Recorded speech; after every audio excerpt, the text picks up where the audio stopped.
Hola, buenas tardes. Antes de empezar, desde la Junta Directiva de la Delegación de Santiago del Colegio de Arquitectos nos gustaría agradeceros a todos vosotros por vuestra asistencia a esta convocatoria, agradecerle a los tres técnicos, a los tres compañeros por su colaboración incondicional, que desde el principio dijeron que sí, sin ningún problema. Agradecer a José Allegue por la disponibilidad y a la dirección de lo que es el Museo de las Peregrinaciones por habernos acogido con tan poco tiempo, porque hemos tenido un problema de overbooking, sois muchos, y no cabíamos en delegación, que era lo que teníamos previsto desde el principio. También, deciros que debido a que muchos compañeros y mucha gente nos ha pedido que intentáramos darle mayor difusión, se va a grabar, ¿vale? Espero que no haya ningún problema. La norma, esta ley de la que vamos a hablar y de la que vamos a debatir hoy, está muy alineada en lo que se considera la Agenda 2030 de Desarrollo Sostenible, en el que, en uno de sus 17 objetivos claramente dice que se debe lograr que las ciudades y los asentamientos humanos sean inclusivos, seguros, resilientes y sostenibles. Esta ley de rehabilitación, de regeneración y renovación urbana va directamente encaminada en conseguir eso. Pero igualmente dentro de ese objetivo existe una serie de metas y hay una que claramente dice que se debe de redoblar los esfuerzos para proteger y salvaguardar el patrimonio cultural y natural de todo el mundo. Entonces, es aquí donde nosotros creemos que existen más diferencias y que existe realmente donde están los cambios importantes que hay que implantar a raíz de la puesta en marcha y entrada en vigor de esta ley. De eso queremos hablar hoy y por eso nos acompañan tres compañeros con amplia experiencia como técnicos en la administración local. Y voy a presentarlos, pero conocidos ya por la mayoría de vosotros. En principio va a hablar Javier García, que es arquitecto del Ayuntamiento de Santiago de Compostela, en el área de rehabilitación, conjunto histórico. Luego está Carlos Coto, Carlos Enrique Fernández Coto, perdón, que es el director de la Oficina de Rehabilitación, Patrimonio y Vivienda, y además es presidente de la Asociación para la Defensa del Patrimonio Cultural de Galicia. Y por último va a hablar José Antonio Padrón Conde, arquitecto municipal del Ayuntamiento de Ourense y trabaja en la Oficina de Rehabilitación del Casco Histórico de Ourense y Núcleo de Interés Etnográfico de Seixalbo. Os dejo con ellos, luego tendremos una parte de debate en la que espero que participéis todos. Gracias. O primeiro que quero decir, agradecervos a vosa asistencia. Quería deixar claro que aquí non veño a falar en nome do Concello, porque veño máis ben a título persoal, entón que as opinións que diga agora son as miñas opinións, non as opinións do Concello de Santiago. Vale? O primeiro que quería decir sobre esta lei é que é unha lei que está feita desde o punto de vista de procurar unha flexibilización do trámite administrativo. Vale? É que penso que o problema que ten é que deixa en un segundo plano a protección do patrimonio. Eso é o que a mí máis me preocupa desta lei. Eu estou de acordo na exposición de motivos que di que o principal, a mellor forma de conservar o patrimonio cultural é darlle un uso. A utilización do patrimonio cultural é o que mellor garante a súa conservación, porque o que non se usa, o que non ten unha actividade, un fin, pois ao final acaba esmorecendo, atrofiándose e perdéndose. Entón estamos de acordo en que hai que procurar ou conseguir que o patrimonio que está abandonado se utilice. Pero, claro, isto non se pode facer a calquera custe, porque cal era o custe de flexibilizar os trámites administrativos? Pois, eso podese facer de moitas maneiras, pero en lugar de buscar o camiño de mellorar os recursos humanos da administración, o que se fai é, no meu punto de vista, por iso quero dicir que é unha opinión persoal, é que esta lei trata de puentear os informes da Dirección Xeral de Patrimonio, claramente. Entón, a partir de agora, hai un montón de casuística, de expedientes, de licencias, que o seu informe vai a depender do criterio particular do arquitecto municipal. Entón, cando antes había, en principio, un único criterio que era o da Dirección Xeral de Patrimonio, como moito 4 criterios, podíamos pensar, os de cada unha das delegacións territoriais de Coruña, Lugo, Ourense e Pontevedra, da Consellería de Cultura, pois agora mesmo teremos que, cando vos pidades unha licencia, pois haberá que estar ao que diga o técnico municipal. Entón, bueno, o primeiro que se me ocurre é que cada un dos 313 concellos de Galicia pois terá que ter un arquitecto especialista nesto, ou ben pois facer unha oficina de rehabilitación mancomunada con outros concellos e buscar, de alguna maneira, pois axilizar esas licencias desa maneira, non? Esta é a primeira dúbida que se me plantexa, non? Esa inseguridade que poida haber a partir de agora á hora de informar as licencias.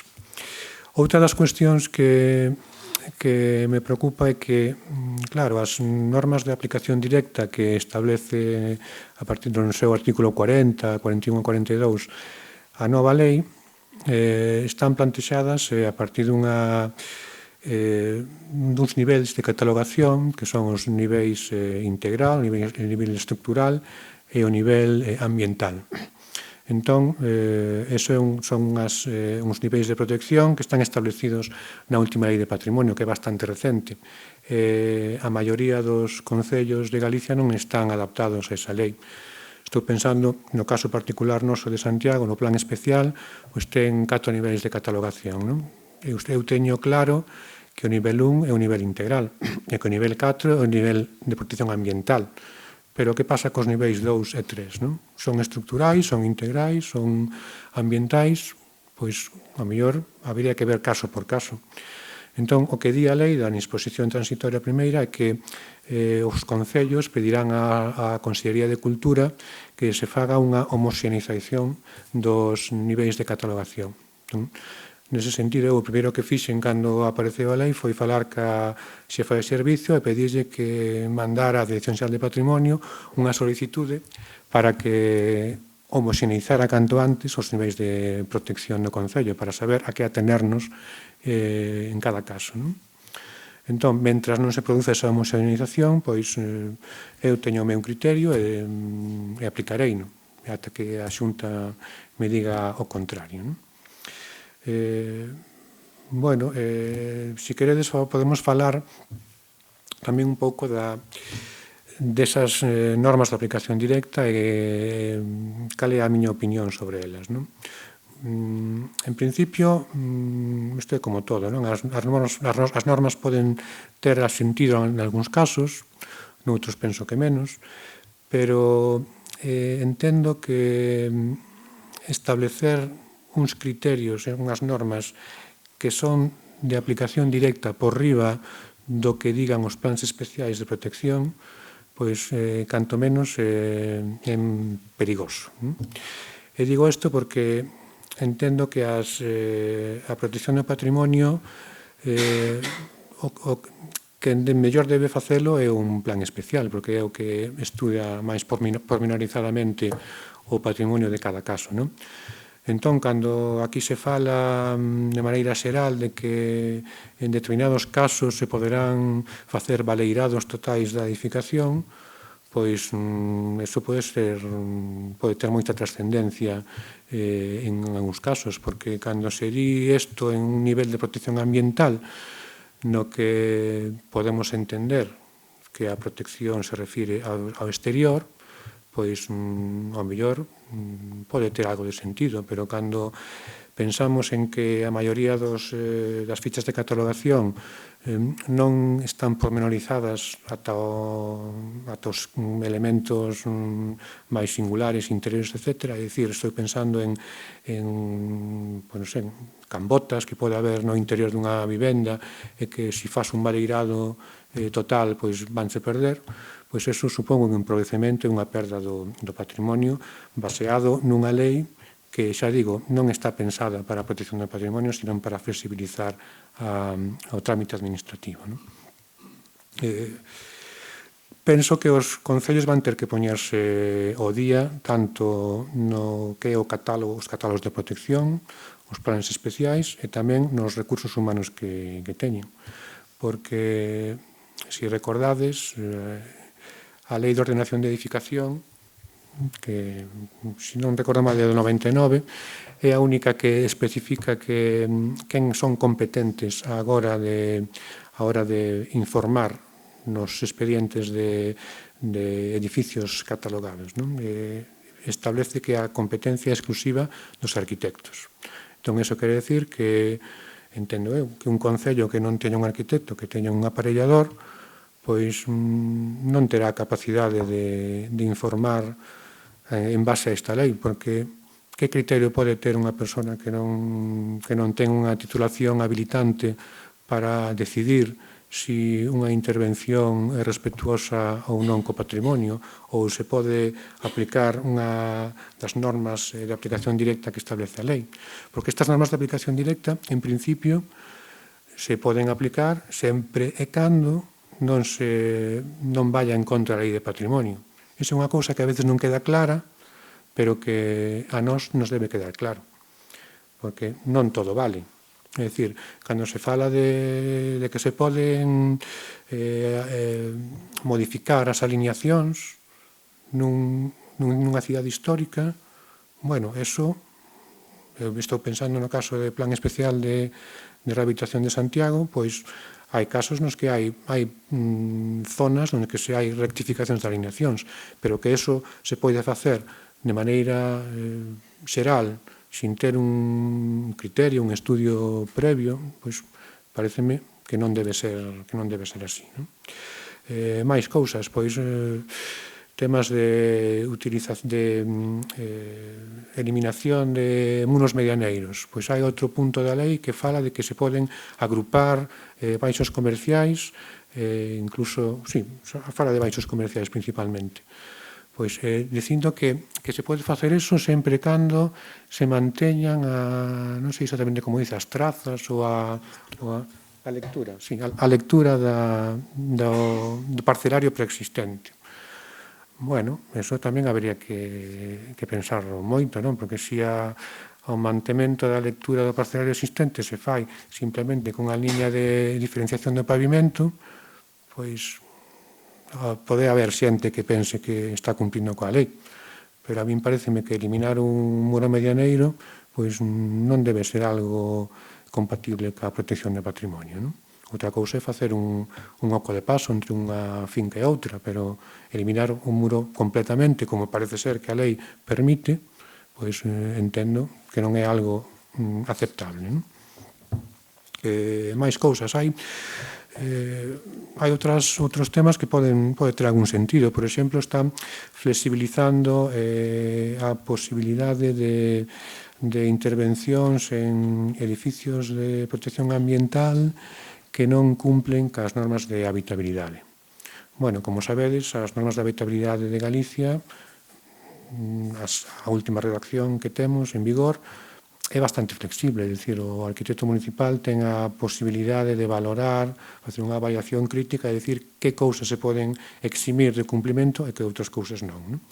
Entón, agora a lei pois fala de que no caso de que non se consigan os estándares ou as condicións que establece as normas de hábitat galego, pois pódense facer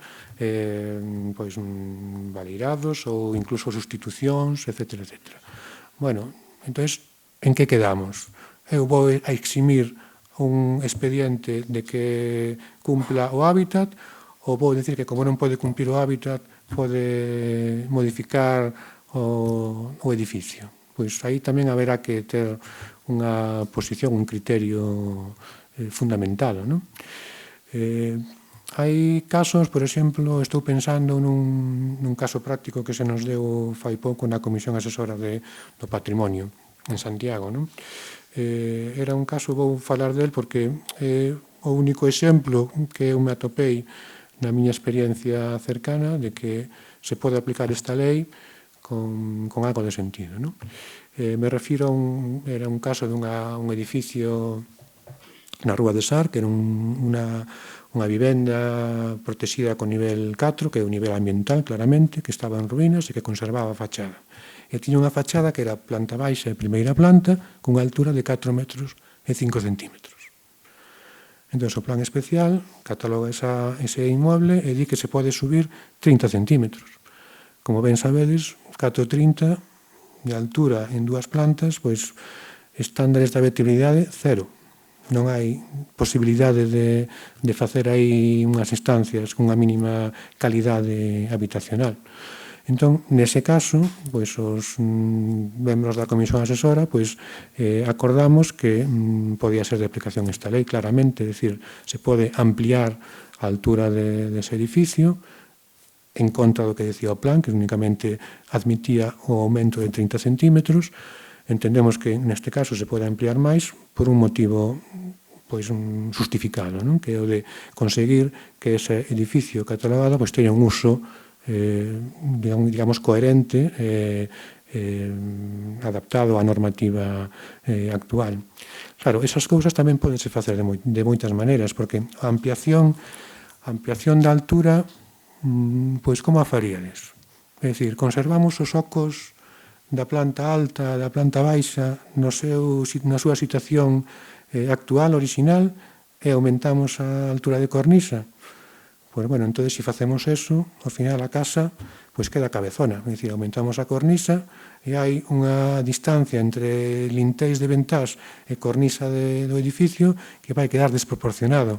Se facemos eso, pois o resultado final non vai a ser coherente ca imaxe da cidade histórica, porque esa claramente vai a ser unha casa que chama a atención. Aí, que entendemos que compre facer? Bueno, pois entendemos que, como había unha catalogación da fachada na que había unha protección dos ocos, que os ocos eran de cantería, os ocos tradicionais da construcción de vivenda, que ten unhas ventás que pechan contra o marco da cantería perfectamente labrado. Entón, o que decidimos foi admitir o aumento da cornisa, pero ca condición de que eses ocos orixinais deben ser elevados, porque se non se elevan, a altura de antepeito da ventana quedaba a 50 centímetros, a altura das rodillas. E unha persona normal, como a min, pois de pé, en frente da ventana, pois tiña o dintel a altura dos ollos. Entón, aí o que compre é elevar os ocos, a pesar de que é unha modificación, digamos, grosa ou importante do que é a fachada, pero consideramos que o resultado final vai ser o así. Bueno, isto, para min, xa digo, ata agora mesmo é a única aplicación, digamos, coherente que conseguín facer da normativa. Eu aínda estou a tremer porque me aparezca así de súpeto unha solicitude de unificar parcelas ou de cambiar alineacións ou de, non sei, cousas que eu entendo que non debo informar favorablemente.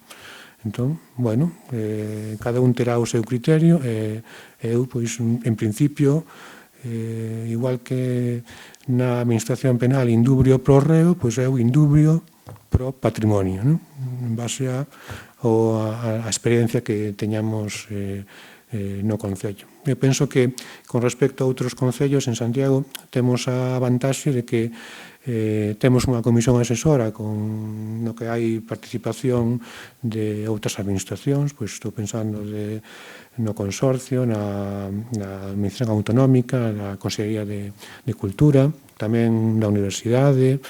Bueno, en principio hai un órgano colexiado que ten uns criterios que xa desenvolveu desde fai máis de 20 anos e nos que podemos apoiarnos. Pero que pasa cos concellos que teñen un arquitecto municipal que vai unha vez á semana e que se vai encontrar con que a aplicación da lei pois lle crea inseguridades e falta de concreción. A propia lei penso que é consciente desto. é consciente desto cando fala de que haberá que crear unha rede de oficinas de rehabilitación na que se poderá implementar incluso unha plataforma informática que parece que vai a ser a panacea para que todos nós podamos buscar aí exemplos e criterios e tal, pero ata que este eso creado, este funcionamento, pois non sei que vai pasar. Pois eu podo responder polo que vou facer eu, pero non polo que van facer os demais. E, bueno, o tema de cousas positivas que hai na lei, bueno, eu penso que como algo positivo pareceme que a posibilidade que hai de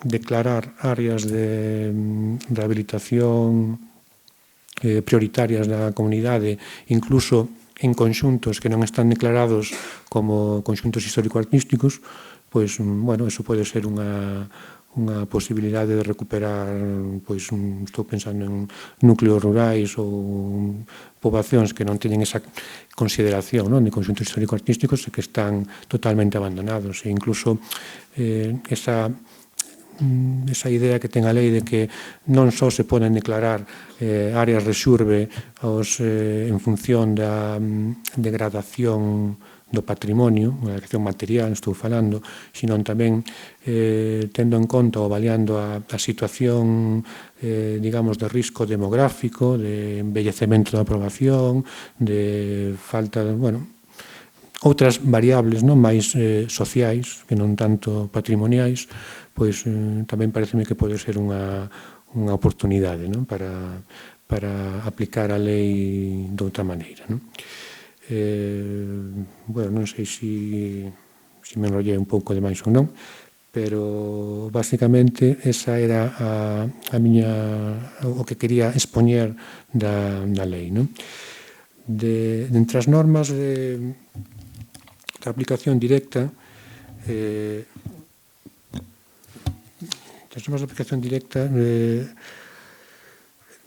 penso que a que vai en contra da Lei de Patrimonio Histórico Español sería a que fai hincapié no parcelario, non?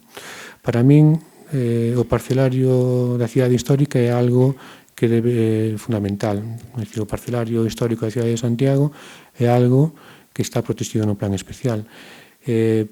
Penso que aí a nova lei, cando fala de posibilidade de modificar o parcelario, estáse metendo en camisa de 11 varas, non? Non sei se haberá algún recurso ou non contra a lei, pero en principio teremos que aplicala de acordo ao noso bo facer e entender, pero entendo eu que a posibilidade de modificar unha parcela ou un inmoble catalogado neste momento non é posible, salvo en casos moi justificados. No caso, estou pensando que ao mellor podemos facer algo parecido ás normalizacións de predios en solo urbano. No caso de parcelas, estou pensando en nas hortas urbanas que moitas veces cambiaron a súa forma, a súa delimitación en base a herdanzas ou compraventas que moitas veces non estaban autorizadas por licencia ou por título habilitante. Nese caso, penso que se pode, en base á restitución, é dicir, se hai un claro motivo de que se restitúe o parcelario tradicional, pois entendo que non habería problema, pero a posibilidade esta que plantexa de unir parcelas, pois eu entendo que non está ben. Outra cousa é o tema das compartir espazos comuns de edificacións para temas de habitabilidade, de accesibilidade, non? Bueno, eso pode ter sentido nos casos nos que non son poucos, pero algún hai, por exemplo, na cidade histórica, de edificios nos que instalar un ascensor accesible é moi difícil. A veces podese instalar un ascensor que non cumple as normas de accesibilidade, porque o oco de escaleira, a escaleira está protexida e o oco é moi pequeno, ou porque o portal ten unha protección integral, entón colocar aí un ascensor pois é algo bastante dificultoso.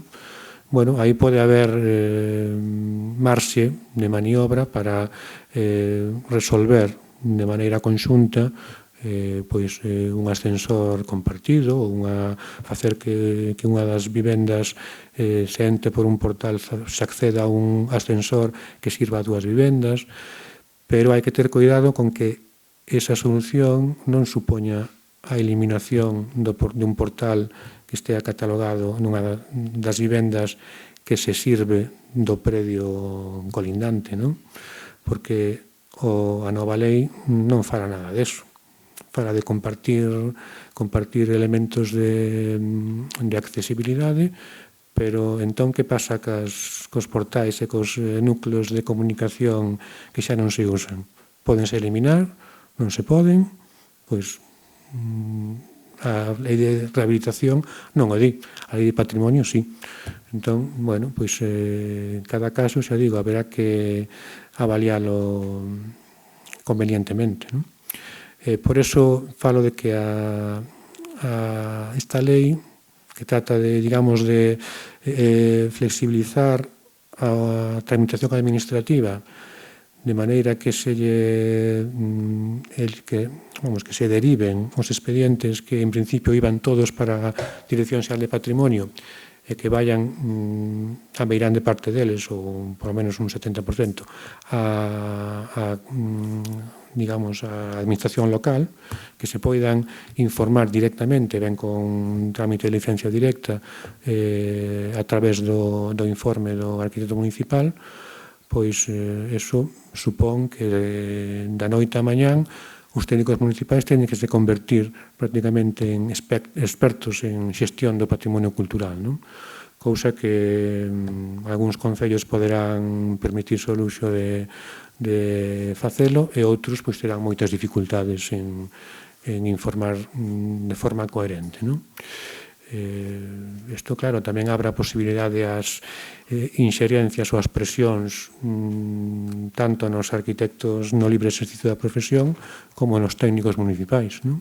Porque, bueno, eu son funcionario de carreira, entón, bueno, dentro do que cabe, estou un pouco ao marxe de presións, pero un técnico municipal que sexa interino e que non teña o seu posto asegurado e que de repente este en mans de un político con poucos escrúpulos que lle diga pois isto ten que darse de licencia, pois haberá motivos para darlla e haberá motivos para non darlla, en función de como interpretes a lei, tanto a lei de rehabilitación e regeneración urbana como a lei de patrimonio.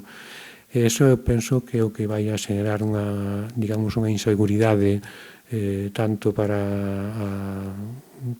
vos como para nós, porque moitos de vos non saberedes cando presentedes un proxecto si vai ter licencia directa ou se vai a acabar en Dirección Xeral de Patrimonio. Para nós está a responsabilidade de tomar esa decisión, non?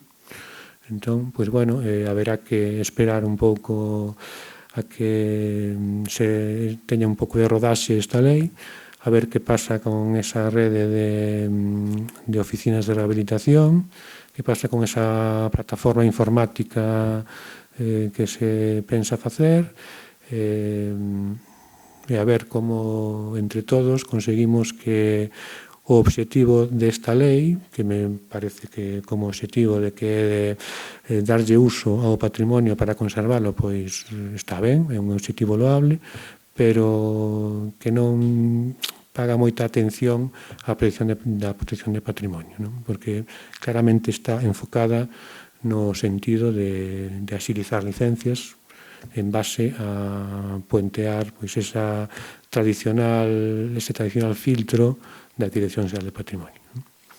E, bueno, eu penso que por min, despois no debate, pois podes preguntarme o que queirades, pero vou deixar agora que os seguintes ponentes continúen ca mesa redonda. Vale?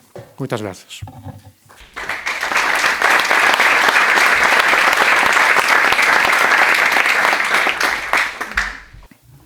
Bueno, moitas grazas a todos por vir, ao Colexio de Arquitectos por me convidar. Ainda non sei moi ben por que me convidaron, pero, bueno, vou intentar salvar un pouco o lugar que estou, o que ocupo, e vou a representar un pouco a este tipo de, a eses concellos, eses 290 concellos que comentou Javier, que non teñen, Rianxo non ten plan xeral, Rianxo non ten plan especial, pero sí ten dúas cousas importantes, que vontade política e un equipo. O Concello de Rianxo estamos dous arquitectos, a arquitecta municipal que se encarga dos temas de licenzas e urbanismo, e eu, bueno, pois que me encargo de patrimonio, rehabilitación e incluso de informes, ás veces, relacionados co patrimonio para amparar un pouco o informe da arquitecta municipal, non? Entón, suscribo todo o que dixo Javier, vou a ser moito menos técnico e vou a darvos en 10 minutos, en 5 minutos vou vos explicar que fixemos en 10 anos para estar preparados para unha lei de rehabilitación, que non sabíamos que iba a sair, pero é algo que debería de pasar en todos os concellos como noso, que temos a sorte, xa vos digo, de ter un equipo e de ter vontade política. Temos un concelleiro de patrimonio histórico, temos un alcalde que comprende e que, ademais, sobre todo, permite que nos impliquemos e permite que, digamos, confíen en nós. É dicir, iso é o máis importante, confiar na xente que tes e esa xente, no meu caso, implicarse no tema. É dicir, como ben di o alcalde moitas veces, é dicir, bueno, o meu traballo sería tramitar os expedientes que pasan para a oficina de rehabilitación, pero eu entendín desde o principio, hai 10 anos, xusto, e entendín que había que facelo de outro xeito. Por que? Bueno, pois porque cando cheguei a Rianxo, bueno, este un pouco para poñervos en escena, o Rianxo, o Concello, ten 11.000 habitantes, o centro de Rianxo ten 3.400 e a área de rehabilitación integral 2.000. É dicir, é unha área pequena, non tan pequena como Seixalbo, tal vez, pero unha área intermedia, non? Que pasa? Bueno, este é o centro histórico de Rianxo, pouco a tipoloxía de arquitectura que nos queda nas fotos, non? É dicir, todo isto é patrimonio histórico inmaterial fotográfico, porque queda moi poquiño. É dicir, eu cando cheguei a Rianxo encontréime con isto, é dicir, unha situación, a mesma situación que se encontra en 290 concellos en Galicia. Unha situación desfeita, na que, bueno, non había tampouco nin técnicos nin aquel momento, e moito do que encontramos en Rianxo estaba amparado, ademais, con unha firma dun arquitecto por detrás. É dicir, non nos olvidemos, ainda que estemos invitados polo Colexio de Arquitectos, é dicir, que moitas veces, bueno, pois temos que mirar, é dicir, incluso estando eu o primeiro ano que estaba, ali diante da propia igrexa, pois se desfixeron esas dúas casas para, tal e como permite ahora a nova lei de rehabilitación, unilas e construir unha casa de pisos na que queda, digamos, bueno, unha galería é de color blanco mate e a outra é blanco brillo. Esa é a diferencia. Hai unha diferencia de 15 centímetros entre unha casa e outra para que se diferenciara que eran dúas casas de remo, non? Bueno, encontréme esta situación, xa vos digo, con sinaturas e informes positivos de arquitectos que amparaban todo isto, unha ringleira de medianeiras que acosaba o casco histórico, é dicir, parece como unha situación enxablada, non? Pero, bueno, pues, soubemos ver as posibilidades que tiña Rianxo. Rianxo ten é o concello, a vila con máis casas do remo que quedan en Galicia.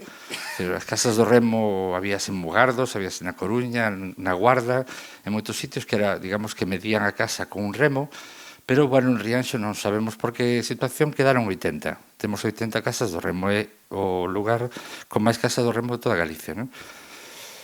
Hai detalles pormenores que encontras que son impresionantes e que deben ser recuperados. É dicir, isto, co que falou Javier antes, hai que ter moi clariño e moita sensibilidade para preservar todo este patrimonio sin plan xeral, sin plan especial e cunha lei de rehabilitación que permite xusto o contrario. É dicir, é vontade política e un equipo moi concienciado e moi involucrado, non? É dicir, bueno, de feito, o número das casas que antigamente, cando iban ao Concello a pedir o número da casa, había un señor que ya pintaba a man.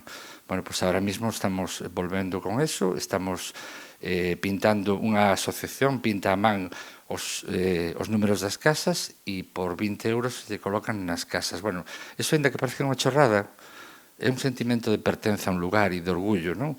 Que o que fai é que a xente se sinta a gusto e que non estrague o que... Porque aquí, fundamentalmente, o que eu me encontrei é dicir, bueno, hai que revertir a situación. É dicir, vimos dunha situación, a mesma situación que temos en Rairí de Veiga, en Ordes, en Mugardos, en moitos sitios, é dicir, hai que revertila, hai que parar eso e concienciar a ciudadanía, non? Entón, bueno, pois, detalles como este, que se salvou da piqueta, non sei exactamente o que é, nin mo souberon decir nin o director do Museo Valle Inclán, nin expertos os que consultei, pero, bueno, é a acción humana de alguén que quixo deixar a súa pegada aí e que forma parte do lugar, non? Entón, diseñouse unha estrategia que parte de tres puntais, é dicir, a restauración, a divulgación e a educación, non? Entón, bueno, pues, celebramos cada ano o Foro de Rehabilitación Internacional en Rianxo. De feito, este ano vai ser o primeiro fin de semana xa aproveito para facer publicidade, primeiro fin de semana de outubro, vai estar xente interesante como sempre, como moitos dos que estades aquí que estivestes, incluído Eduardo Souto de Moura.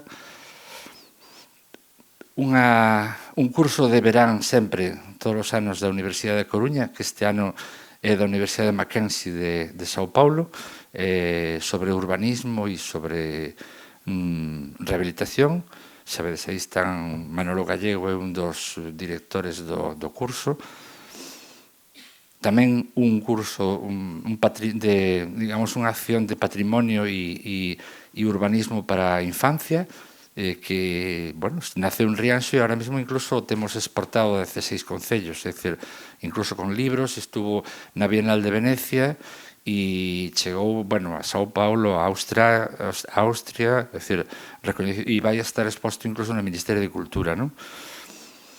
E tamén charlas de patrimonio e de espazo público e de urbanismo en todos os colexios. Esta é unha das accións que temos, que creo que somos pioneiros, é dicir, apartando, digamos, o proxecto Terra do Colexio de Arquitectos reglado nos centros nos que se dá, nos impartimos, bueno, unhas charlas chegan a 2 horas e media, é dicir, porque fan unhas preguntas tremendas, seguramente, o sea, con toda inocencia, pero que te quedas así a veces e dices tú, ostra, e aí é onde hai que incidir, é dicir, a educación dos vellos e a educación dos nenos tamén, non? Bueno, un programa de restauración de patrimonio, que, aínda que parezca algunha obviedade, estamos entre dos concellos que teñen os seus cruceiros rotos. É dicir, aínda había outro día falando con alguén que Catoira ten casi todos os cruceiros rotos, e Boiro non restaura os seus cruceiros. Bueno, é importante restaurar o patrimonio para que a xente vexa que ten valor, e que ten valor, aínda que sea un cruceiro, ten valor, non? Incluso con accións como este de traer a Rianxo, a única vez que saleu de Portugal, a máis grande exposición de arquitectura popular portuguesa, que é propiedade do Ministerio de Portugués, e estivo 15 días en Rianxo, para que a xente vira incluso a arquitectura popular dos veciños, que non era moi diferente da nosa. E incluso temos a sorte de que a Escola Galega de Administración Pública colabora co Concello levando os seus alumnos de un curso, bueno, a estudiar Rianxo desde o punto de vista xurídico, non? creamos o único rexistro de rehabilitación que hai en España, que é un rexistro de entrada e saída, de xente, de inmobles que se poden rehabilitar e de xente que está disposta a alquilar ou a comprar o inmoble para rehabilitalo, non? Entón, hai que cruzar esas dúas bases de datos e o resultado é que xente de fora de Rianxo e xente de Rianxo que compraron casas ou alugaron casas e restauraron as casas, non? Isto é tamén unha forma de decir, además, a frase, digamos, do rexistro de rehabilitación, que además é unha ordenanza que tuve que redactar eu e supervisada pola secretaria, porque, lóxicamente, eu non son abogado. Bueno, pois, o rexistro de rehabilitación, que é unha ordenanza, xa che digo, pois sí que deu os seus froitos, non? O lema, digamos, é un pouco non vamos ocupar máis espacio público, se queres ter unha casa para vivir, arregla unha que este para rehabilitar. Entón, é un criterio de sustentabilidade, de loita contra o cambio climático e de urbanismo sustentable, non? Incluso, cando eu cheguei, pois había como moitos 290 concellos que se fan obras sin licencia. Ahora, digamos que compramos o cartel de obra, regalamos ao propietario un cartel que nos costa €1 e está empezando a funcionar, porque cando alguén ve que alguén está facendo, ten unha hormigonera ou ten algo ali e non ten o cartel, ven ao concello a decir, fulanito está facendo unha obra e non ten o cartel, non? E entón, se non ten o cartel porque non o puxo, bueno, ten unha multa de pequena, de €50, así, pero moita xente non estaba facendo obras con licenza. E estamos falando que en este momento están pidendo licencia para pintar, incluso, interiormente. Bueno, as terrazas, e empezamos, como fixemos? Bueno, empezamos con pequenas accións. Mira, esa casa da esquerda e da dereita, o único que se fixo foi sacarlle os azulexos e poñelle cal. Ni siquiera se cambiou o aluminio. Bueno, pois, moitos de vós diríades, joder, pois, teríais que cambiar por madeira e tal. Bueno, este pequeno paso é un primeiro paso para que a xente vexa que, bueno, pois, que hai outras posibilidades, que a señora deixara de ter as humedades que tiña, non? Un lavado de cara, é dicir, esta é unha arquitectura dos anos 50, de algún arquitecto da Coruña, tipo, bueno, Pedreira ou así, bueno, pues, limpiar, sanear, digamos, o metal e limpiar un pouco todo e, bueno, mellora bastante, non? Pequenas accións como esta, non? É dicir, de pintar, de sacar azulexos, algunha non tan, digamos, tan pequena como esta, non? Isto é un pouco o que vai creando a través do tempo. E, además, sempre, bueno, temos a sorte de ser unha área de rehabilitación, por tanto, isto está subvencionado. Entón, bueno, pois, de algún xeito, pois, a xente valora eso que se está facendo, non? É dicir, ainda que sea unha pequena cousa, pois, a mellora é bastante sustanciosa, é dicir, pequenas accións e outras non tan pequenas. Despois desto, a partir do terceiro, cuarto ano, empezaron a chegar as rehabilitacións integrais, e aí onde empezou incluso a aparecer traballo para arquitectos, porque nas primeiras realmente facíase unha pequena memoria con algo, bueno, pues, un documento que non supuxera un coste para a persoa e pasalo a patrimonio e, bueno, con isto. Pero, bueno, sí que aí é onde entra a lei de rehabilitación e dicir, bueno, pues, estas cousas, isto podíase valeirar, non? Pero, según a lei de rehabilitación, pero é que non é necesario valeiralo, non? É dicir, as madeiras que non sirven cámbiase e as que sirven, pois, soluciónase, non? Incluso tivemos a sorte de ter unha sentencia favorable, de poder derrubar esa mole que tiñamos na entrada e que tamén supuxo unha lección, digamos, á ciudadanía, en canto as cousas que están mal hai que eliminalas, non?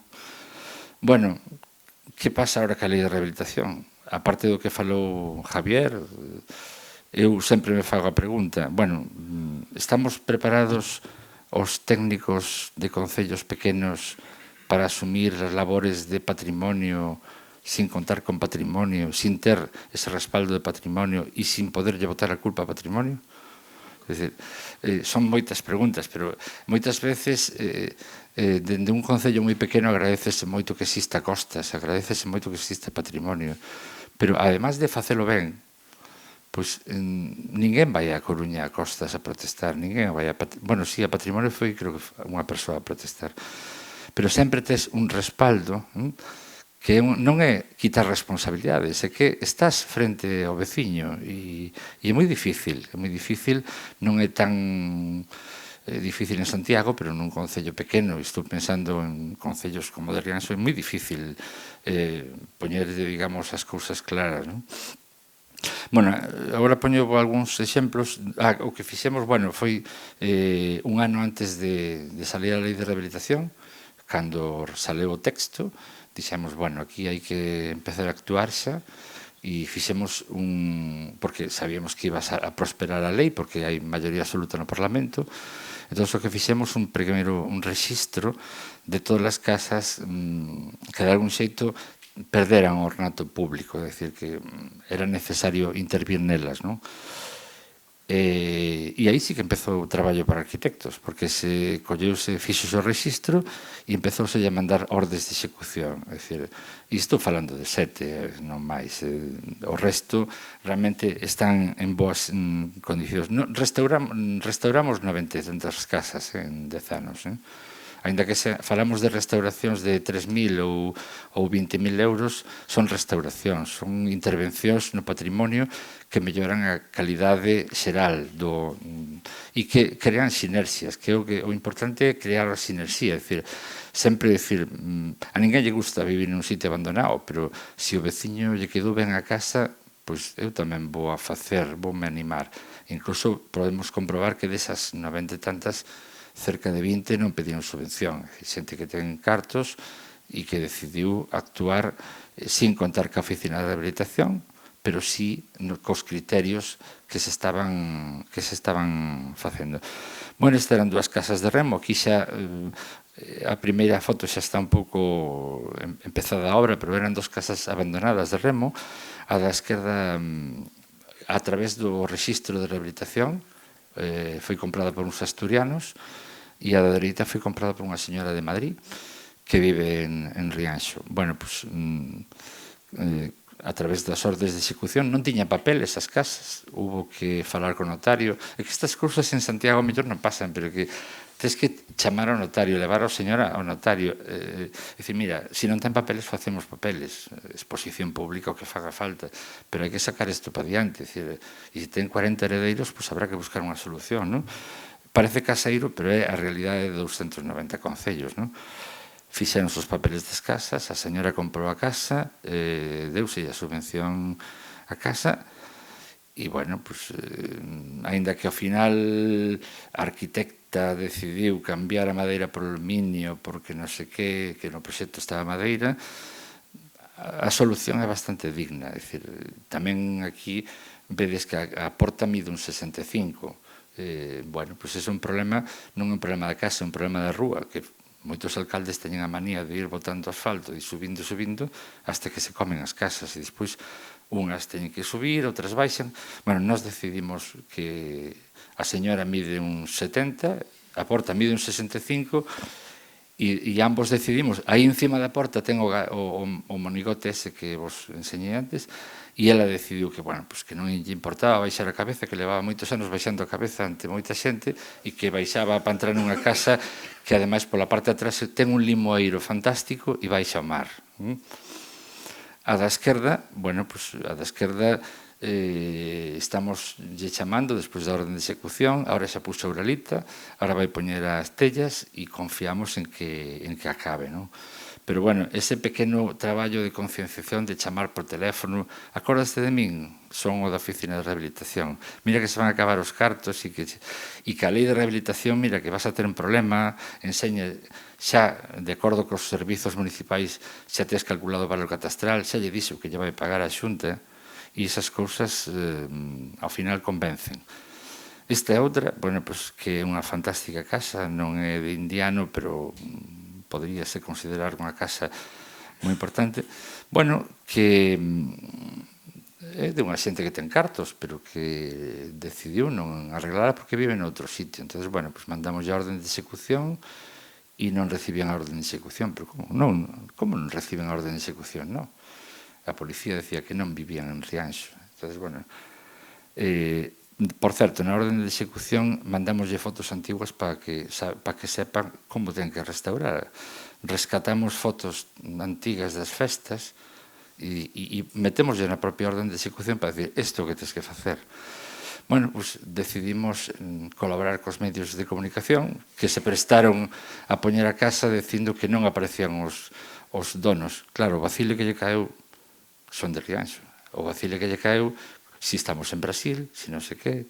Encima, a voz, como había poucos casos como de Rianxo, esa foto repetiu unha semana seguinte. A nivel global, na Voz de Galicia, e fartos de tal, chamaron un arquitecto e puxéronse a funcionar. Bueno, pois estas cousas non están na lei, pero forman parte do traballo dun concello pequeno, sabes? É dicir, que tens que facer un traballo de cosido, de non sei que, e de agradecimiento aos medios de comunicación por colaborar ca lei. A parte de aí iban a entrevista miña como presidente da asociación dicindo, pues, entonces, por todo eso, claro, como, que pasa? Fostes para Brasil, aí di que non está deslocalizables. Entonces, ao día seguinte estaba ali, é dicir, de inmediato. Bueno, nesta tuvemos incluso máis sorte, porque, bueno, era unha casa preciosa que tiraron hai moitísimos anos e que fixeron isto. Non o acabaron. Mandamos a orden de execución e con tal boa sorte, para eles desgraciada, que yo embargou o Banco Popular, Banco Pastor. Entonces, bueno, pues fixen unha carta, a primeira carta que se escribía en castelán, en Rianxo, e mandei na Madrid, a Liseda, e puxemos as pilas. Apareceron os arquitectos do Banco Santander en Rianxo a ver que había que facer.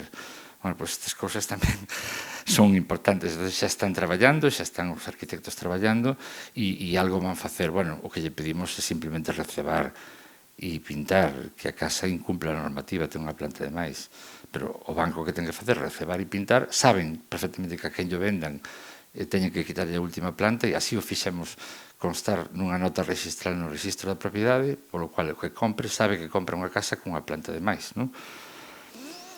Bueno, isto tamén, a única víctima do boom inmobiliario en Rianxo leva aí un montón de tempo así tamén.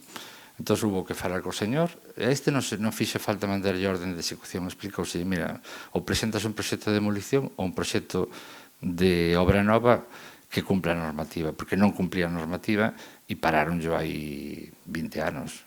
Isto é o caso de todos os días en toda Galicia. É dicir, bueno, pois si, fixo o proxecto e está neste momento informando o arquitecta municipal para a licencia. E está dentro do casco histórico, está dentro do centro histórico.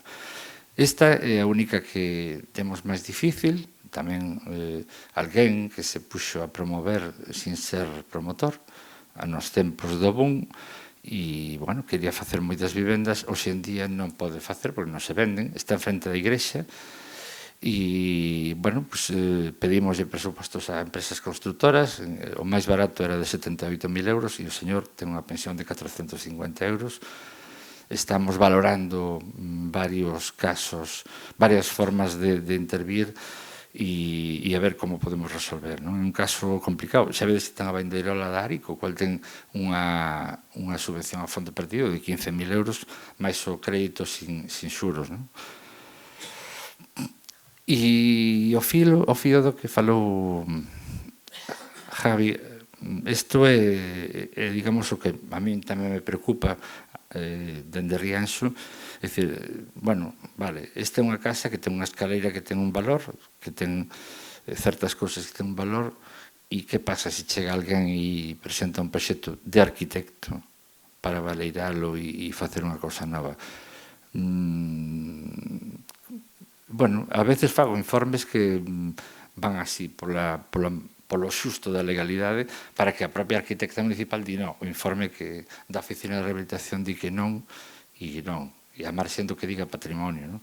Porque, se te digo, non están catalogadas, só temos 3 ou 4 catalogadas, non temos plan especial, ni temos plan xeral, entonces tens que hilar moi fino para falar dos antergos e dos traballos de carpintería antigos, e moitas veces faz informes casi kafkianos para xustificar, non?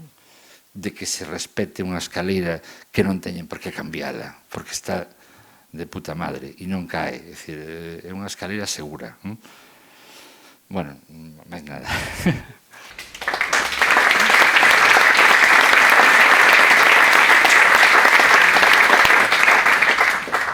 Muy buenas. Me ha dicho Carmen que hoy hay pinchos. Si queréis empezamos por los pinchos y dejamos lo mío para otro día. ¿No? Es un riesgo que corréis. Bueno, en primer lugar, muchas gracias por permitirme exponer este tema.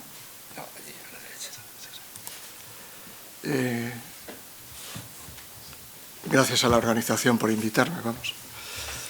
Me gustaría saber si en la sala hay alguien de patrimonio que haya intervenido en la ley. Prometo no ser agresivo. Nadie. Es penoso, ¿no? Que entre todos los que han redactado la ley nunca se presente nadie de patrimonio a defenderla. Eso me parece preocupante.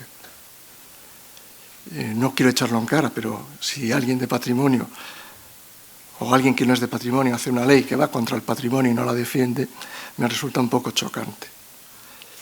Dicho esto, vamos a empezar con mi charla y me voy a enfocar más en lo que es la ley propiamente dicha, como más o menos enfocaba Javier. Siento decirte, Carlos, que con la ley en la mano todo el esfuerzo que has hecho no sirve para nada, porque todo lo que te permite la ley no sirve para nada.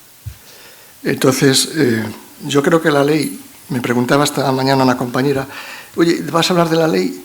¿Y qué tal está la ley? De los que estáis aquí, ¿cuántos habéis leído la ley? 3, 4, 10, vale, al menos mal. La ley me preguntaba y yo le dije, hombre, depende cómo la mires. Si la ley tiene 6 capítulos y solo tiene uno malo, pues no está mal, un sexto no está mal. Pero si la ley tiene 120 artículos y 55 están mal, las cosas cambian. Yo creo que hay alguien que no ha hecho bien las cosas. Es mi opinión. Yo tengo una sobrina que cuando era pequeña tenía 4 o 5 años, Susi, es un poco calavera. No quería ir al cole. Lela, yo al cole no voy. Y mi madre la convenció. Dice, mira, cuando sepas leer y escribir, puedes dejar de ir al cole. A los 4 o 5 días vino, Lela, ya sé leer y escribir. Y insistía, ya sé leer y escribir, mañana no voy al cole. Entonces mi madre cogió un folio y le escribía una letra. ¿Esta qué letra es? Y ella, muy tal, dijo, esta es la letra E. Mi madre se quedó pasmada porque era la letra E. Entonces le escribió otra letra. Y esta, Lela. Esa no es la letra E. Y aquí parece lo mismo. El hecho de que sepamos cómo es una letra, o sepamos las letras, incluso sepamos escribir frases, no nos da el derecho o no nos da la potestad de que sepamos leer y mucho menos interpretar. Entonces yo creo que la gente que ha hecho esta ley, hay una parte que está bastante bien, que necesita ser pulida, pero que está bastante bien, que es la organización de las oficinas de rehabilitación y todo el campo de la administración con respecto a las oficinas. Es decir, lo que es el capítulo 2, 3, 4, 5 y 6. Pero lo que es el capítulo 1, que es de aplicación directa, es traumático. Traumático porque pasa por encima de otras leyes. Traumático porque dentro de un propio ámbito hay muchos subcampos, muchas zonas singulares. El casco de Orense se divide en zona norte, zona sur. El casco viejo de Santiago, este-oeste, la parte del SAR, son distintas zonas con distintos criterios de interpretación, con distintas ordenanzas. No podemos generalizar. Y los que han hecho esta ley y en esos artículos de manera concreta, a mi punto de vista, y lo voy a decir a las claras, se han columpiado. Y lo han hecho, Javier decía, para ser menos burocráticos. Vale, es una palabra técnica políticamente correcta. Yo creo que lo han hecho pues para no pasar los controles de patrimonio de la gente especializada y permitir la intromisión de otros ámbitos y de otros entes, como pueden ser las inmobiliarias, vaciados y muchas cuestiones de ese tipo. Es mi opinión.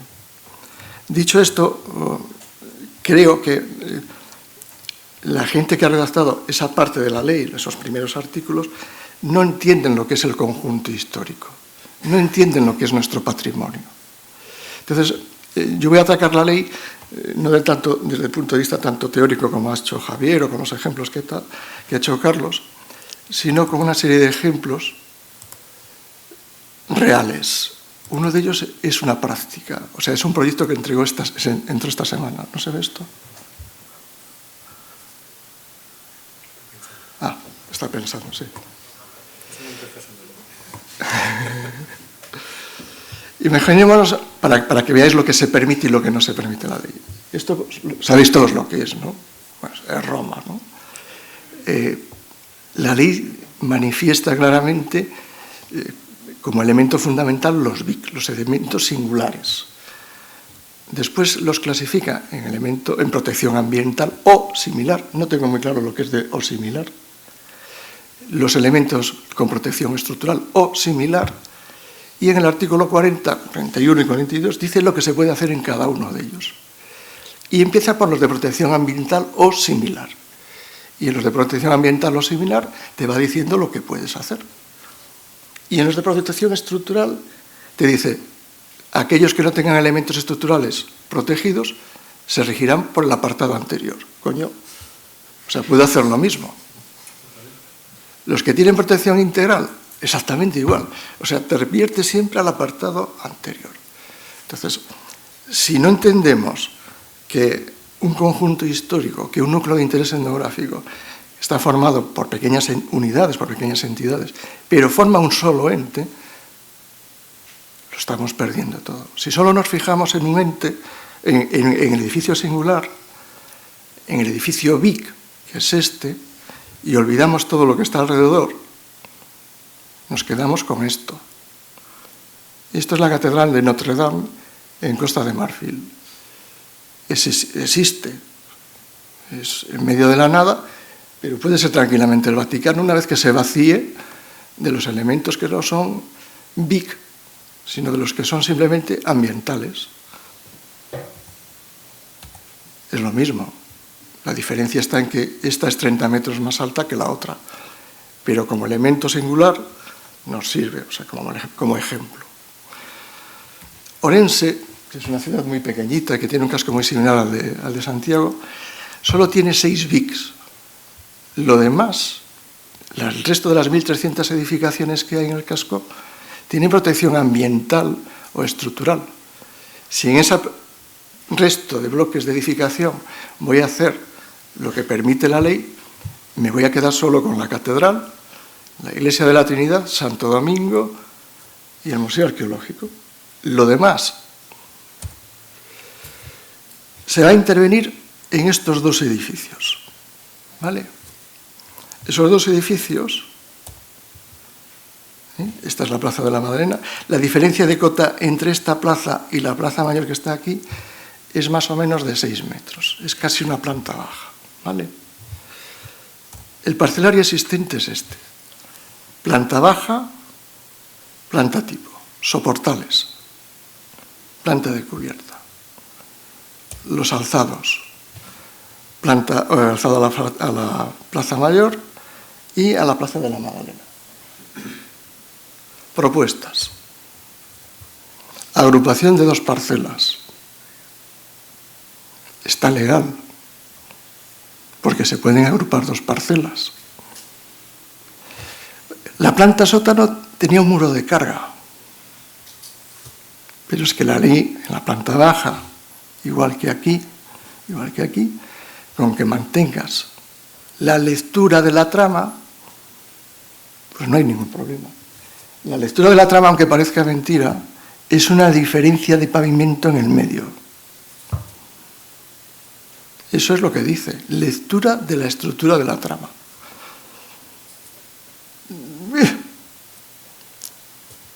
Es lo que dice la ley. Va a colocar el ascensor en la Plaza de la Madalena, porque tiene visos, así te los digo, de poder agruparla con el edificio que está aquí. Está negociándolo. Entonces, como la negociación va un poco lenta,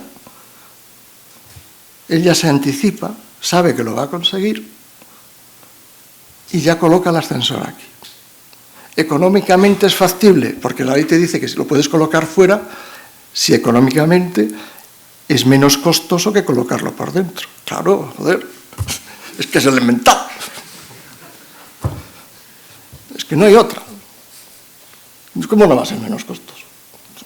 Te lo vienen ya prefabricado, te lo traen en el tráiler. Y se permiten agrupar las dos. ¿Mantiene la traza? Sí, él dice que mantiene la traza con este muro y con este otro. Coño, si ya lo has perdido en la planta baja, ¿qué carajo vas a mantenerlo en la planta alta? No tiene mucho sentido. El caso es que lo hace. Lo sorprendente, ahí ves el resto de plantas, lo sorprendente es que los quiebros en el alzado los mantiene. Sin embargo, en la planta parece que no. ¿Pero por qué? Porque él coge y se hace aquí unos escalones para bajar a esta pieza. Y el resto lo hace en un único forjado. Es el colmo de los colmos, pero es lo que le permite la ley. El ascensor lo hace de hormigón, porque como es un elemento moderno lo tiene que hacer con las características del momento en el que vive. No se le ha ocurrido, porque la ley lo permite, colocar los sistemas de ventilación y aire acondicionado en el exterior. Te los permite la ley. Si tú justificas que colocándolos fuera vas a ahorrar un 35% en el coste energético, lo puedes poner. Y hay ingenieros que te certifican, si le pones el 40, el 40. Y técnicos, arquitectos también. Te lo justifican, te lo certifican. Y tú no eres quien para decirle que no, porque no te vas a hacer los cálculos. Se supone que te tienes que fiar de otro compañero, de otro arquitecto. Pero él pudo haber colocado los sistemas de ventilación.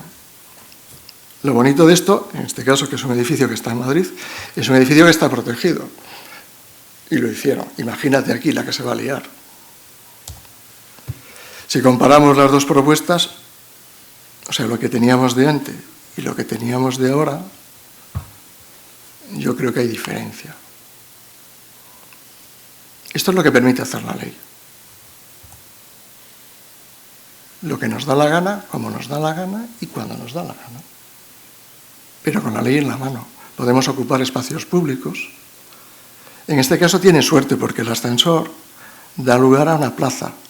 Pero podía colocarlo en el patio de Manzana a menos distancia de lo que pone el Código Civil, que es de 73 metros o 2 metros, a la ventana del vecino. Podía tapársela tranquilamente, porque la ley dice que no es computable las distancias a ese elemento para cumplir accesibilidad. Yo puedo taparle la ventana al vecino si me cae bien o si me cae mal. Lo puedo hacer perfectamente. La ley me lo permite. Aquí está el ascensor. Ha agrupado dos parcelas. Él puede agrupar estas otras dos, y si agrupa estas dos y estas dos, serían 1 y 2. Aunque en la realidad son 4. Pero es que también puede agrupar estas dos. Y entonces ya no tendríamos 2, 4, 6, tendríamos 3. Y con 3 parcelas, este ascensor puede ser servidumbre de paso a los 3 edificios que permite la ley. Eso lo permite. Hemos puesto un ejemplo real, porque esto, ya os digo, se ha presentado en el Concello, de lo que es. Pero este ascensor, en vez de estar en la Plaza de la Magdalena, pudo estar en la calle del Paseo. Y no os digo nada en María Pita, por ejemplo. ¿Por qué no? Si es más económico meterlo por fuera que por dentro. No hay ningún problema. Yo creo que recuerdo una fase, y están aquí 3 compañeros que me iniciaron en la rehabilitación, que son Idoia, Cheche y Panero. Recuerdo una frase que repito muchas veces, que lo dijo Javier Ramos. Nosotros, nuestra misión es educar. Educar y educar. Educar a la gente de la calle para que sepa qué valores tiene. Educar a los técnicos para que sepan cómo ejercer su profesión. Y educar a los políticos para que sepan valorar todo lo que tienen. Y aquí hay alguien que se ha saltado la lección, que no ha venido. Entonces yo creo que esta ley, yo espero, pongo una vela todos los días a San Antonio, no sé si funciona o no, pero espero que se corte por lo menos en el sexto que le corresponde. Esto, nada más, 5 minutos.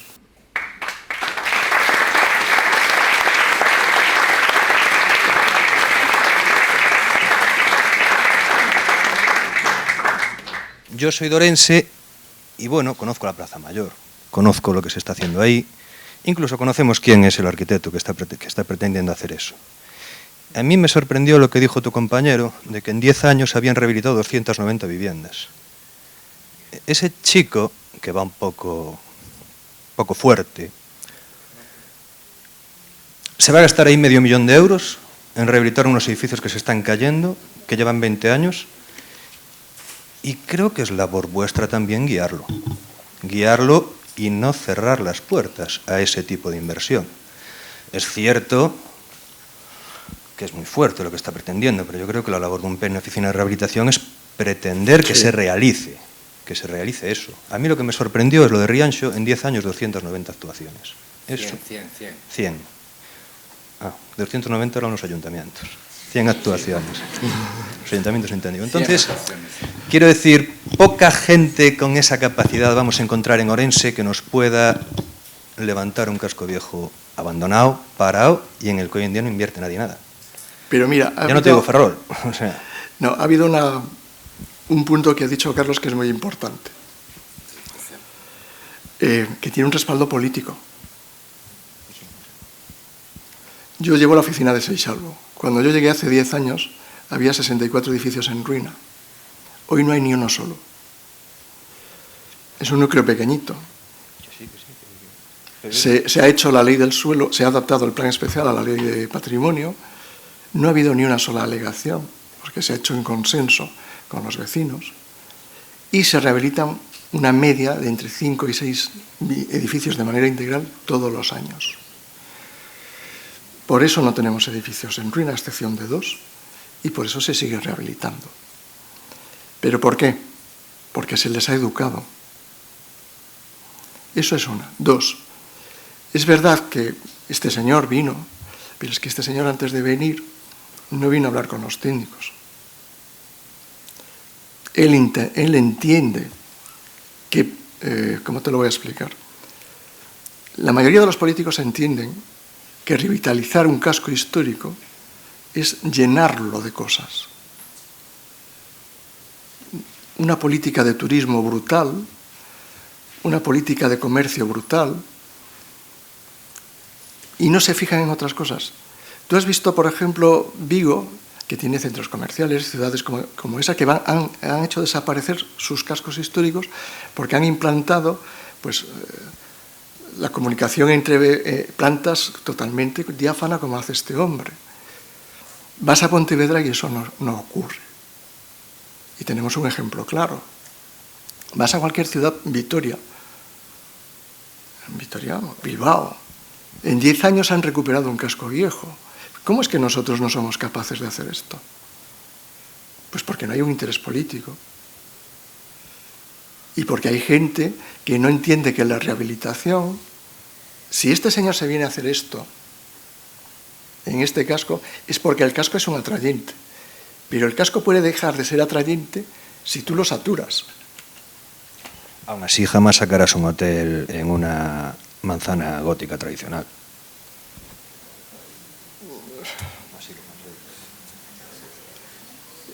Yo creo que tienes que ver más ejemplos. Sí. Todo Porto los tiene.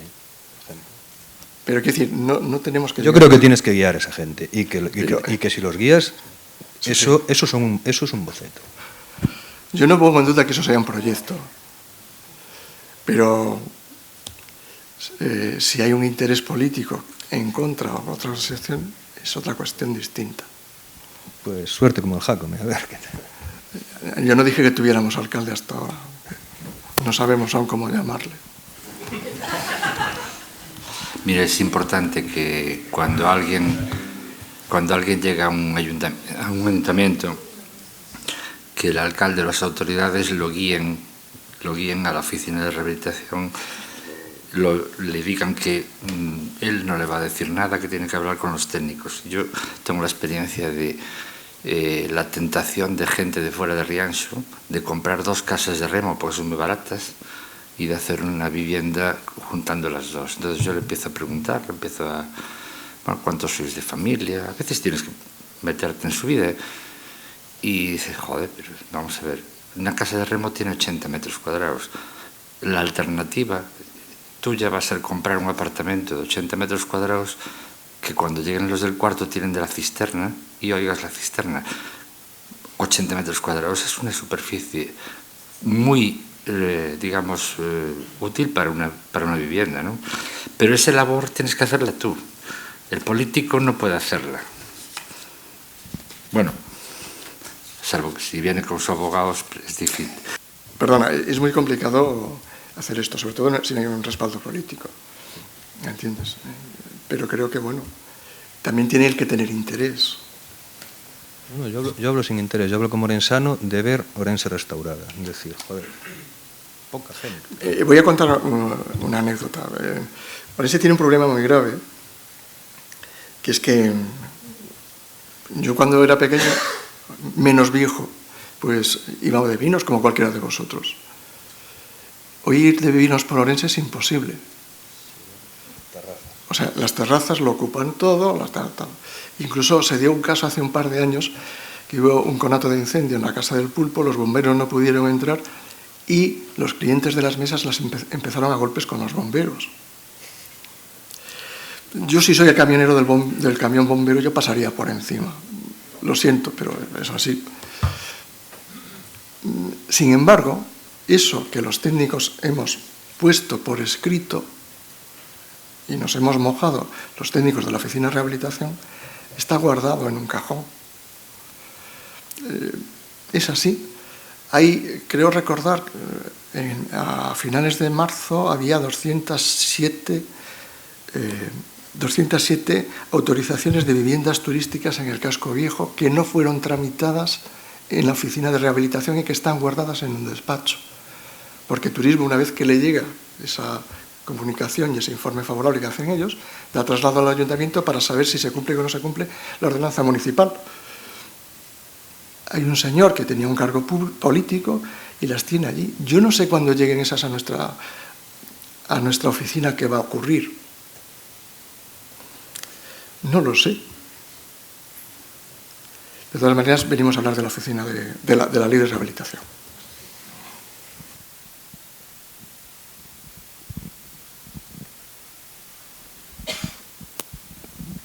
Es una pregunta... ¿Se escucha? Sí. Es una pregunta así muy concreta. Por ejemplo, en Santiago el casco histórico es Vic entero, ¿no? Entonces, ¿no podría ser una interpretación posible para poder defender el parcelario, ¿no? Digamos, que esa declaración de Vic del casco entero esté por encima de cada uno de los edificios? Pregunto, porque, claro, uno leyendo la ley pues intenta buscar también puntos a los que agarrarse para decir no a las cosas que te piden, ¿no? Entonces... La Riviera Sacra también es Vic. Ya. Un patrimonio que espera, patrimonio de la humanidad. El casco histórico de Santiago tiene 7 Vics, pero no es Vic. Es patrimonio de la humanidad y no hay ninguna excepción en la ley en temas de patrimonio de la humanidad. Hay solamente un artículo que se refiere al Camino de Santiago y si lo leéis con atención veréis que se puede aplicar lo mismo que en el resto. Y el Camino de Santiago no es Vic, es patrimonio de la humanidad. Bueno, Vic también en este caso, pero es patrimonio de la humanidad. Sí, yo ya lo he explicado bien. Lo único, el Camino de Santiago, que son muchos trazados, hay uno que sí es Vic, que es el Camino francés. El resto son elementos catalogados en la categoría de territorio histórico, si no recuerdo mal. Pero el Camino francés sí es Vic porque está dentro de la Declaración de Patrimonio de la Humanidad, por eso es Vic. Y en Santiago, hombre, yo entiendo que interpretar que la ciudad histórica en su conjunto es un Vic es cuestionable, ¿no? Porque yo creo que eso patrimonio en cuanto al parcelario y la estructura, ¿no? En cuanto al parcelario, bueno, hay una declaración histórica, o sea, lo que dice la ley de patrimonio es que los elementos que hayan sido objeto de protección con anterioridad a la aprobación de la ley de la ley, de esta ley y de la anterior. Tienen consideración de Vic. Entonces, es cierto que había una declaración de conjunto histórico-artístico de Santiago en 1940, entonces a lo mejor por ahí podría entenderse eso, pero yo creo que realmente de forma explícita en Santiago hay 6 o 7 Vic, aparte del camino francés, que son la Catedral, el Palacio de Selmírez, el Hostal, San Lorenzo de Trasouto, Bonaval y Concho, y no sé si me queda alguno más por decir, pero porque eso sí tiene una declaración específica de Vic, ¿vale? Entonces, lo de que la ciudad histórica sea un Vic, bueno, es patrimonio de la humanidad, eso sí que es incuestionable. Lo de Vic ya es más. Es que entendía que cuestión. es más, ¿no? Patrimonio ¿Perdón? de la humanidad casi que Vic, ¿no? Sí, suena mejor. Yo, con respecto a lo que la declaración de Orense, es un tanto rara, porque lo que es el plan especial no abarca más lo que es la propia declaración de Vic, porque Orense sí que fue declarado Vic en el año 75. Entonces, uno de los argumentos peregrinos que tratamos de encontrar a veces en la oficina para no informar barbaridades y que no se nos escape de la mano, es que de la misma manera que en un edificio tiene que informar patrimonio, si nosotros no somos capaces de resolverlo, lo mandaríamos al patrimonio en el sentido de que es un BIC. Si tú tienes que informar en una escalera de un edificio que es BIC, tiene que informar patrimonio, nosotros en último caso haríamos lo mismo. Es una decisión que tomamos y que seguiremos. Repito, también no sé, la situación política de Orense hoy es... No sé, mañana no sé qué va a pasar, entonces tampoco sé qué nos van a decir, pero la decisión técnica es esa. Como nosotros sí que tenemos una declaración de Vic, entonces aplicaríamos esa tesis. Yo quería decir una cosa así muy facilita. Bueno, primera cosa, que ni Orense ni Santiago creo que vayan a ser un problema debido al equipo técnico que puede llegar a tener el ayuntamiento. Los casos de Rianxo o similares son muchísimo más problemáticos y hay pues 300 en Galicia, no sé, los 290 has dicho, ¿no? Yo creo que uno de los problemas mayores que tiene la ley, aparte de todas estas cosas que habéis ido desglosando con mucho detalle, es la indefinición.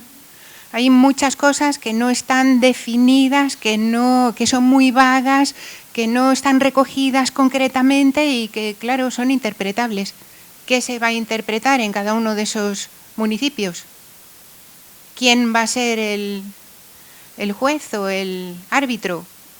Porque excluyendo a patrimonio, que como bien habéis dicho, sería el que pusiera un criterio general conociendo cada una de las zonas de Galicia, etcétera, ahora ¿qué es lo que va a pasar? Yo, desde mi punto de vista, ese es el mayor problema que tiene la ley, la falta de definición. Es que vamos a ponernos en el caso de uno de esos 290 concellos que tienen 3.600 aldeas que pueden ser declaradas por la Xunta como núcleo rural abandonado, ¿no? Sí. Bueno, una vez que el núcleo rural abandonado está declarado por la Xunta, ¿quién puede invertir ahí? ¿Qué proyecto estrella puede llegar para algo ahí que el aparejador municipal, que es la mayoría de los casos, y un alcalde que está deseando que se creen puestos de trabajo, que siempre lo usan como argumento? Los puestos de trabajo están por encima de todo y tenemos 3.600. Mañana tendremos más, ¿eh? Hablando con algunos compañeros de la Diputación, porque muchos de los, vamos a ver, si no recuerdo mal, son 300 municipios, como dices. Creo que solo hay 100, o no llegan a 100 con arquitecto municipal, si no me equivoco, por ahí anda la cifra. Y en el caso de Orense, esos ayuntamientos, que son muchas veces, pues a lo mejor de 50 60 habitantes, como están en la sierra, no tienen técnico y se ayudan del técnico de la Diputación Provincial. Y va una vez al mes. ¿Qué van a hacer? Pues no lo sé. Declararlos como abandonados, que los expropie la Xunta y que después los venda al mejor postor. Con lo cual es una incongruencia, porque si lo que pretendemos es revitalizar y rehabilitar, la venta va a ser tremenda. Va a ser un expolio. Yo no tengo solución para eso. Bueno, sí, pero no dan permiso de armas a los locos. Imagínate que ese proyecto que nos has puesto, que vas a informar, y que espero que no acabes en el juzgado intentando convencer al juez que tu criterio es más válido que el de la ley, pues imagínate que llega un concello como el de Rianxo, bueno, en Rianxo hay un arquitecto, pero o dos, un concello en el que haya un aparejador, y entonces ¿quién va a decidir eso? ¿El aparejador o va a esperar al técnico de la Diputación que vaya una vez al mes para que le saque las castañas del fuego, ¿no? Pues ahí vamos a tener un problema, ¿no?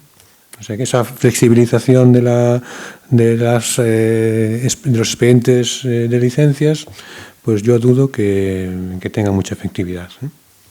El otro día me comentaba una arquitecta, no tiene un casco histórico, pero tiene un núcleo pequeñito que está bastante bien. Y me preguntaba, lo del artículo 44 creo que es, en el que dice, cuando se tiene que antibonar un bien, se podrá, el de la licencia directa, es decir, el ayuntamiento podrá, si quiere, solicitar el informe de patrimonio, podrá, no va a querer. O sea, lo tienes claro, no va a querer. Y la arquitecta municipal le dirá al técnico municipal, a los políticos, le dirá, oye, que yo para esto no estoy capacitada. Y tú lo dijiste antes. Yo no soy funcionario de carrera. Soy persona laboral. Por ahora me he aguantado. Y no tengo un carácter muy bueno. Pero me he ido aguantando. Pero quiero decir, ¿que va a haber compañeros que se van a ver en la calle? Yo creo que sí. Y que va a haber un problema con esta solución de lo que no se puede arreglar se vende al mejor postor, incluso a menos del 50% del valor catastral, vamos a encontrar rebajas, vamos, las que queramos. Los que no podéis comprar piso en el centro, os vais a cualquier pueblo y ya está. A ver, la mayor ilusión de una persona cuando se presenta alcalde es mandar en el pueblo. No, es así, es decir, y que nadie esté por encima de él. Y cuando le dices que alguien que se llama patrimonio, que está a 100 y pico kilómetros, en nuestro caso a 100 y pico kilómetros, manda más que él y encima tarda un año, cuidado, eso también es cierto, tarda un año y tiene la presión de la persona allí directamente, bueno, eso hay que verlo, ¿no? Sí, sí, sí. Hay que ponerse en la piel del alcalde, pues de Cotobade, por ejemplo, por poner un ejemplo. O el de Orense Nuevo. Vamos a ver, uno de los problemas más graves que le veo, además del patrimonio, que yo creo que eso ya es la puntilla, es la inseguridad jurídica que genera. Incluso yo creo que crea un conflicto muy fuerte con la propia ley del suelo y con el reglamento. Concretamente en las cuestiones del fuera de ordenación. Yo tengo una duda tremenda de cómo se tiene que interpretar a partir de ahora la situación de fuera de ordenación. ¿Qué prevalece? ¿Hicisteis vosotros algún planteamiento sobre esta cuestión? No, pero bueno, obras como esa que estaba diciendo Pepe antes, es una obra que va a ser fuera de ordenación, ya es en proyecto. Ya en proyecto es fuera de ordenación. Pero va a ser legalizada, blanqueada, ¿no? Esa fuera de ordenación. No hay fuera de ordenación si no invades espacio público. Eso es lo primero. ¿Tiene más altura? No tengo más altura, porque la altura que tengo entre forjados es menos de 2,40 y la ley me permite adaptarla a eso. Que no entiendo muy bien cómo se puede permitir lo que dije. Si tienes que ser fiel a una reconstrucción fiel de la fachada. No sé cómo se tiene que hacer. Pero no hay fuera de ordenación con esta ley. Es decir, ¿tú puedes colocar el ascensor en medio de la calle del Paseo? Sí. ¿Tú puedes colocar un ascensor en medio de la Plaza de María Pita? Sí. Porque además te está diciendo la ley que independientemente de quién sea el titular, las distancias, volúmenes, eso no computa. Y te permite ocupar el dominio público. Y te permite la rehabilitación integral del edificio, más allá de las obras de conservación y mantenimiento. Tú siempre que justifiques Ostras, esto parece lo de López Cotelo, ¿no? Que dicen que en Alemania, Víctor López Cotelo dice que en Alemania, cuando sale una norma, se ponen todos como locos a estudiarla para saber qué procede y qué no procede, ¿no? Aquí es al contrario, aquí estudiamos y yo ya os estoy diciendo lo que podéis hacer, esto no vale. Tendríais que coger la ley y ver lo que no se puede hacer para hacerlo. Pero en este caso, tú puedes montar el ascensor o una escalera, bueno, el ascensor porque es el elemento que te permite en cualquier sitio. Siempre que justifiques la no viabilidad económica por el interior, lo puedes colocar por fuera. Pero incluso está estableciendo la prevalencia de las cuestiones de accesibilidad, habitabilidad y Eso no seguridad por encima de la... No confundamos términos. Una cosa es que prevalezca la accesibilidad y tengas que hacer una obra de interior, y otra que te justifiques en la accesibilidad para que invadas el dominio público. Si tú tienes que cumplir accesibilidad, la tendrás que cumplir dentro de tu parcela.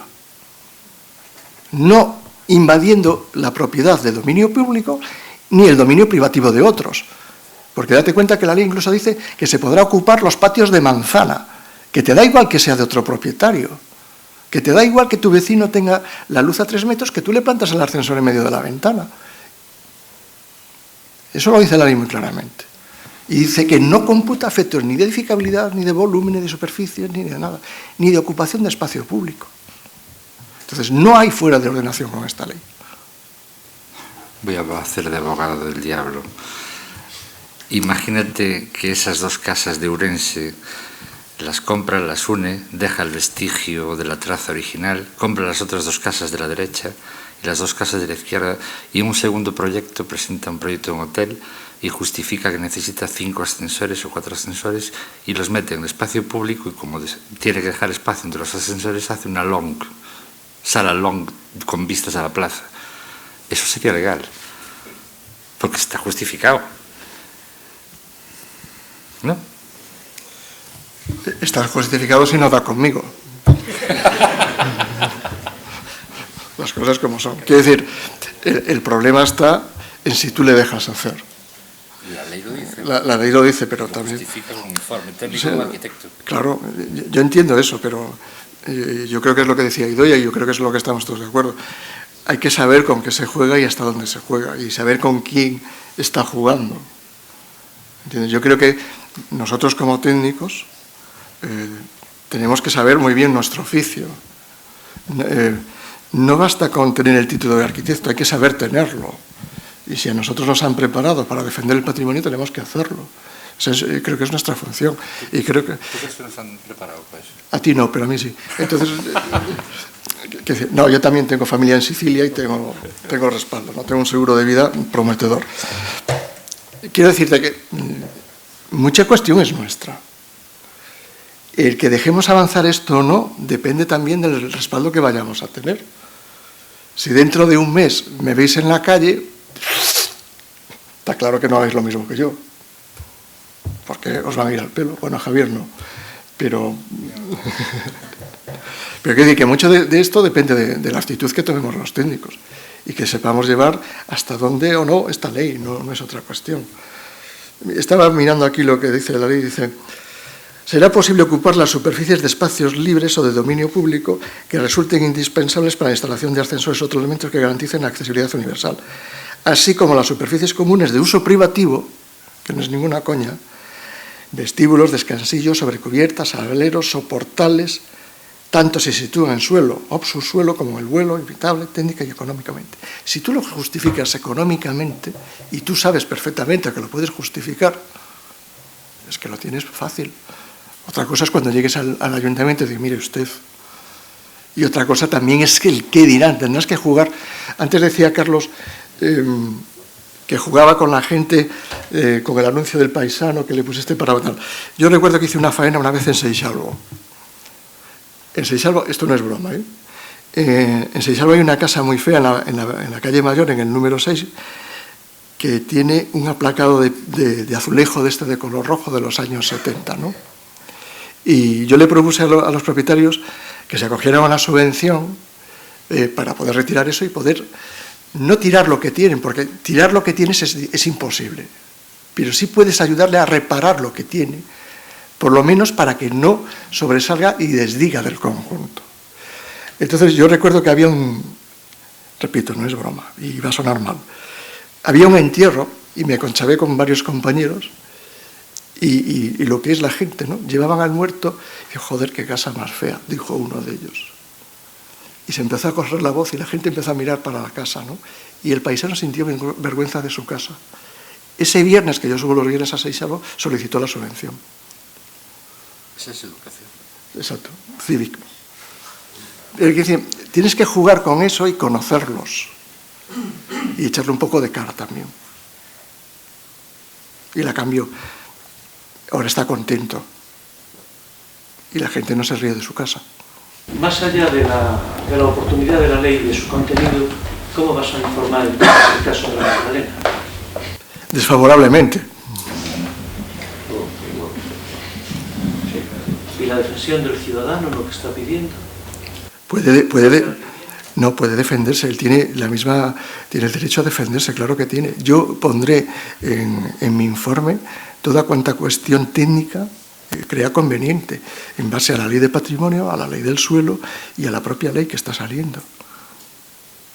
Yo creo que es justificable que ponga un ascensor dentro cuando está fuera cuando está realizando una rehabilitación integral con un vaciado total. ¿Eso es justificable? No. Por lo tanto, usted ya me coloca el ascensor dentro. Eso es así de claro. Usted dice que es una traza. Lo que está dibujando está una traza. No, mire usted.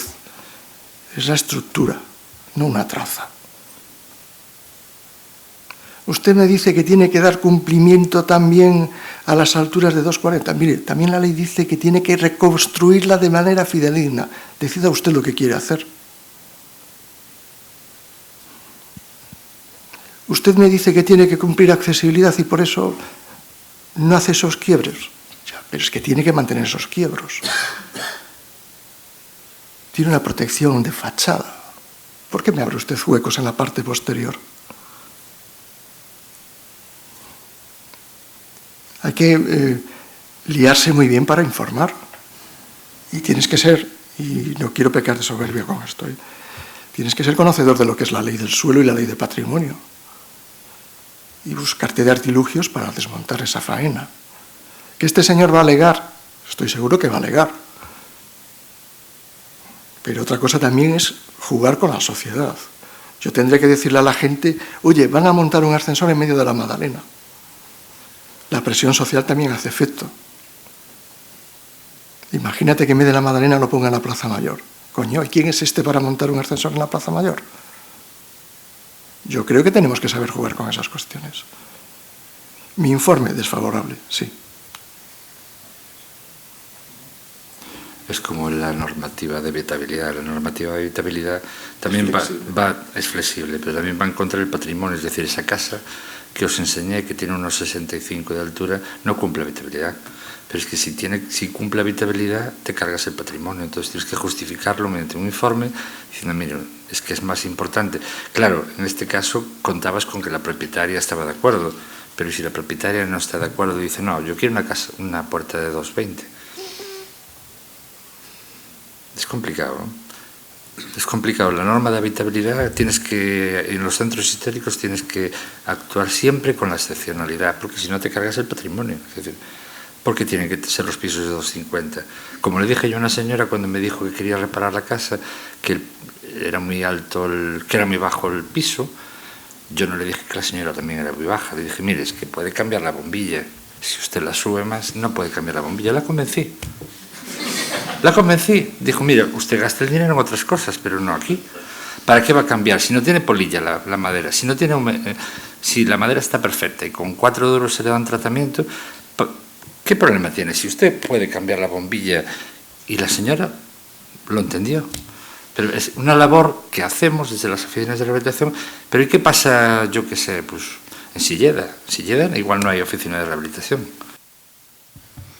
O sea que por hablar de casos concretos, el informe desfavorable de Pepe, pues yo creo que tiene visos de ganar, porque es un edificio catalogado. Pero en las casas de Rianxo, en las casas de Remo, tú ahí no vas a tener cobertura legal hasta que se catalogue o sea, hagáis un plan especial. Entonces ahí sí que hay un riesgo de pérdida del patrimonio. Porque tú, con la ley en la mano, no tienes argumentos para negarte a esa licencia. ¿En base a qué? Pero hablamos de Rianxo, hablamos de Muxía. Sí, hay muchos concellos. Hablamos de Mugardos, hablamos de miles. Hablamos de miles, de cientos de cascos históricos, de centros históricos, que aunque no están declarados, es la historia del lugar. Es decir, ninguno de esos lugares que yo dije tiene ningún tipo de protección. Y a mí me parece que Mugardos es un sitio fantástico para conservarlo como está y se puede vivir perfectamente con lo que hay allí, ¿no?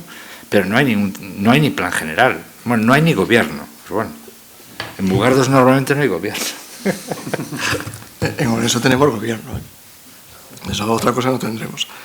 Pues una cosa que hablaba yo al principio de las áreas de rehabilitación de los resurbe, ¿no? Que no solo se pueden declarar en casos de conjuntos histórico-artísticos, sino que se pueden declarar en núcleos que no tienen que no están declarados como patrimonio cultural. Entonces, yo creo que hay que ponerse las pilas, ¿no? Y empezar a solicitar esas declaraciones para proteger casos pues como el de Rianxo, o hacéis un plan especial o solicitáis declaración de resurbe, ¿no? Con lo cual, pues donde está la ley está la trampa también. Yo creo que eso es una... En eso sí que tenemos que...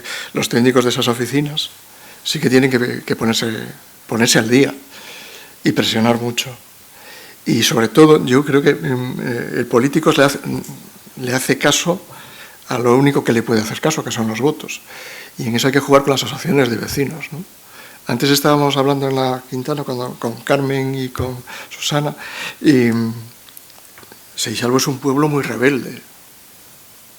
Entonces, basta con decirle a la asociación de vecinos, oye, que vos quieren quitar a Red Wifi. ¡Buah! Que se rían los israelitas y los palestinos. Allí se plantan, se quedan hablando con el alcalde y hasta que firma el alcalde nadie sale, sea Jacome o sea otro. Es decir, el juego con elementos sociales es muy importante.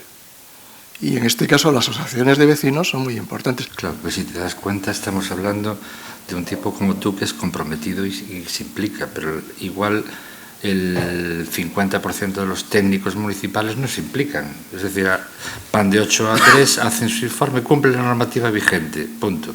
Como he visto yo, informes técnicos de 32 palabras. Y con esas 32 palabras se dio licencia, ¿eh? Vale, si queréis podemos continuar con el debate y hablando sobre la ley. Tenemos preparado en las instalaciones de delegación unos pinchos, está aquí al lado. Entonces, bueno, os animo a todos a que os acerquéis, toméis algo y si queréis seguimos hablando de todo esto. Muchísimas gracias a vosotros tres por venir y explicarnos todos estos cambios y complicaciones. Muchísimas gracias a todos los que habéis asistido y bueno, se acabó.